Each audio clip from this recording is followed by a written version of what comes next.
Qui suis-je? Ça, c'est une grande question. Bon, déjà mon nom, donc je m'appelle Sophie. Je suis professeure de Qigong. Le Qigong est une activité qui vient d'Asie, de Chine, très très ancienne, 4000 ans. Qi, c'est énergie, et Gong, c'est pratique, connaissance. Avant mes 27 ans, j'ai toujours travaillé avec le corps, au travers du corps, donc j'ai commencé avec le sport, très jeune. J'en ai même fait une carrière puisque je suis devenue professeure d'éducation physique. Et ensuite, j'ai découvert donc le Tai Chi en premier lieu, le I Chuan qui est un autre art martial interne, et le Qigong. Là aussi, ça a été vraiment, il y a eu un avant, un après.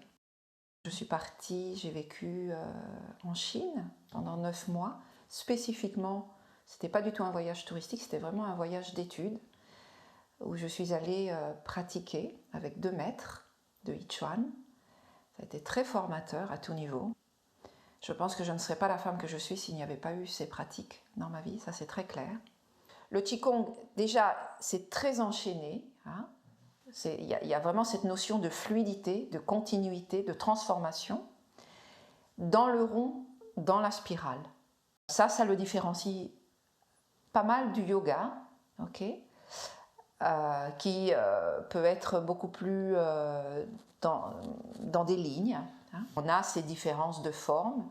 Par contre, dans le fond, c'est très similaire. C'est-à-dire, il y a vraiment ce désir de retrouver l'harmonie entre le corps, le mental, l'esprit, au niveau du microcosme, qui est un être humain, et de faire que ce microcosme aussi se rappelle qu'il est absolument interdépendant du macrocosme qu'on appelle l'univers. Les deux cherchent à non seulement harmoniser et à favoriser une santé parfaite d'une certaine façon, mais cette santé ne peut être parfaite que parce qu'elle est en harmonie avec la nature, avec les astres, avec les saisons et avec l'indicible. Alors une séance dure 1h30. Cette heure et demie, elle est partagée avec un travail initial de relaxation, de retour à soi, de prise de conscience de qu'est-ce que c'est que le corps vraiment. Quand on supprime toutes les projections, toutes les mémoires, toutes les idées, toutes les connaissances qu'on peut avoir sur le corps et qu'on rentre directement avec les sensations, le corps naturellement va se sentir accueilli dans ce qu'il est et il va se détendre. Et ça, c'est fondamental. Quand on arrive à cette texture poreuse, transparente, vibrante, alors j'introduis le mouvement. Et donc les mouvements, il y a plein de séries de Qigong. Donc il y a des mouvements qui vont être plus dirigés pour tout ce qui est structure ostéo-articulaire, flexibilité, renforcement musculaire.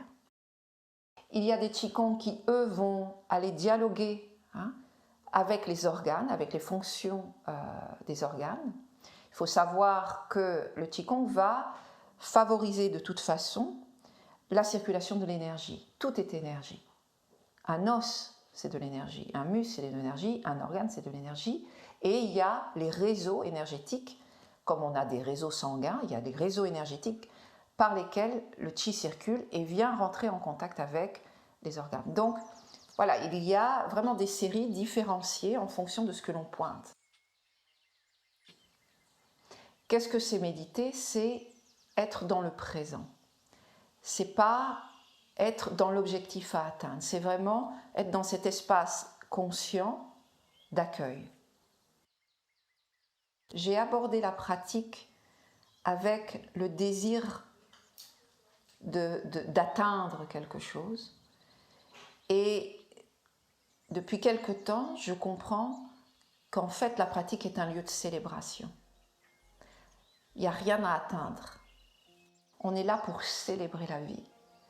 Et cette humanité qui porte notre nom est vraiment un lieu de célébration.